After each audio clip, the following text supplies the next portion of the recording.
Oh, sorry lad, did not see you there. I suppose you missed last call. Oh, yes, sorry about that. I'll be going now. Hold up. I knew that voice. You're probably mistaken. I know you.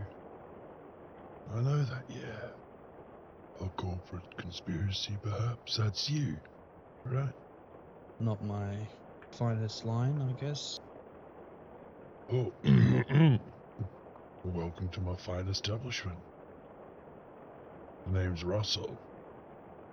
And this here bar belonged to me, my father, his father's father, the 9 yards. That's... yeah, I read the sign. Sorry, I'll go get out of your way. Why are you so glum? You look like you've just been hit in the face by a Terran vessel. It's been a long week, I guess. Well then, I've got you covered. Sit down. Allow me to get you something special. You really don't have to do that. It's on the house. Besides, who's got a dob on you, eh? I'll be right back. Don't you go leaving on me.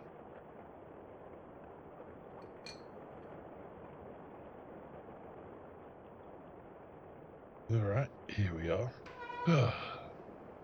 Oh, that's good, isn't it? Being able to take a load off. Yeah, I suppose it is. What brings you down here? Prefer not to say. Tell you what, you and me are just two mates, having a drink at the end of the night before the first cycle begins. How about that? It's been a while. Hey, whatever happened to that girl? The one that followed you home? Neon? I don't think I'm gonna answer that. I forget. Sorry, lad. Well, I don't mean to distract you with a little story of my own. That's what you do, right? I mean, it's not only stories, it's people's lives and the history of this place. Well, I've got a lot of history for you. You see this old bag of bolts? I've been around for nearly 170 years. My father lived to 171. Every single part of this exact copy of what's inside me. So, you're going to die soon? I think I got about the exact same time left. You don't seem too distraught over that fact. At this point, death would be a relief. So this story, what is it? Now, alright, where to begin? I'm guessing you're pretty new to Coral City, right? And definitely new to the trenches. You could say that. Well, things weren't always like this. We weren't always at each other's throats, trying to scrape by. You only have one man to thank for that. The Rat King? No. One man to thank for the peace. Well, people only ever remember the war. But there was a man, as tall as he was wide, as intimidating as he was charismatic. He was the leader of the numbered dead. You've probably heard of them. A bunch of elite soldiers, ex-corporate types, dumped here after the dissolution of the military. Yeah, I've heard of them. About 15?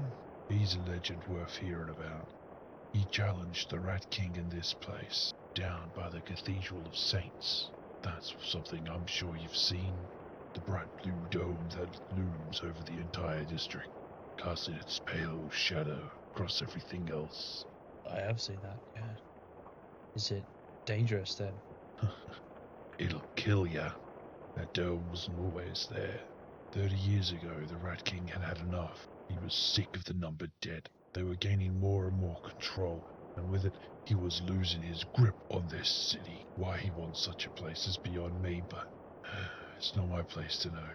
All I remember was the numbered dead, the way they fought back the tide. The very streets erupted in a blaze of gnashing teeth that many have stored in a distant memory.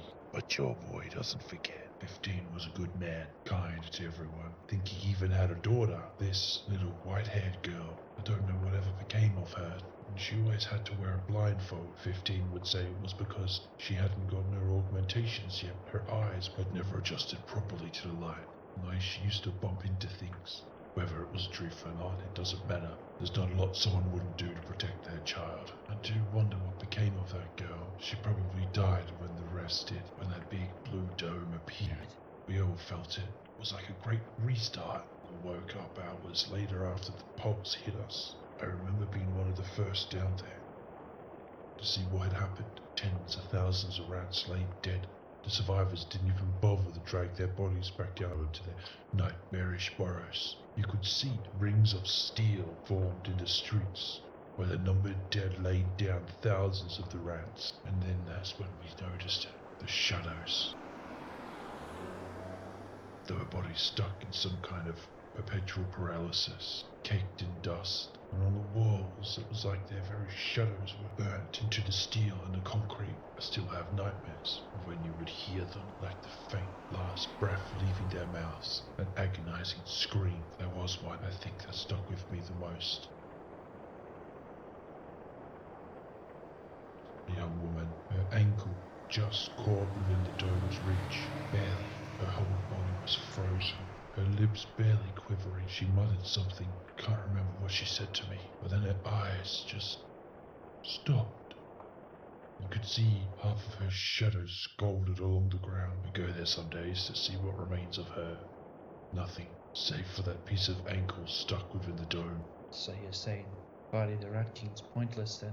Standing up against all this? What's the point, right? Therein lies the point.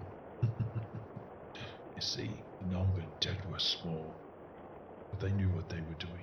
They tried to make this world a better place, more so than the other layers ever did, and it angered the Rat King. I don't know what powers he held, but I think it also angered those above. Did not see a single CCPD officer out there fighting. Nothing, not even those guns above us, the ones that are said to protect us, fired off a single round. The numbered dead lay at each other, and I think that angered the Rat King, and pretty sure the numbered dead almost won. Maybe that's why that dome is there. Some kind of weapon of mass destruction. The Rat King's last resort. I swear I would think he was dead if it wasn't for when you press your ears against the wall, let all hope abandon you. But you can hear a snickering laughter. He still laughs, holds pride in his heart from what he had done, but it's a mask. I choose to believe anyway. He doesn't want to admit how close he came to defeat. Because the numbered dead taught us one thing, that if we all stick together, we don't forget the sacrifices. We can strike a god. I'll take it under advisement. Oh, you're a good lad, Ink. Just, don't broadcast this. I don't have much of a life left, so if they come for me, then, well, they're only going to expedite the process. But you have someone you need to look after now, and you can't run away from her.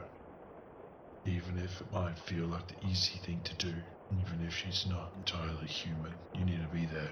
You get me? I do. You need to be there. I understand. I will. I understand. There's a lad. Now this meeting never happened. I'll go on my way and you go on yours. If you'd like to stay here until you sober up, then be my guest. And keep up the good fight. It might feel like the city is quiet, but there are ears. People are listening. Good night, Ink. Good luck.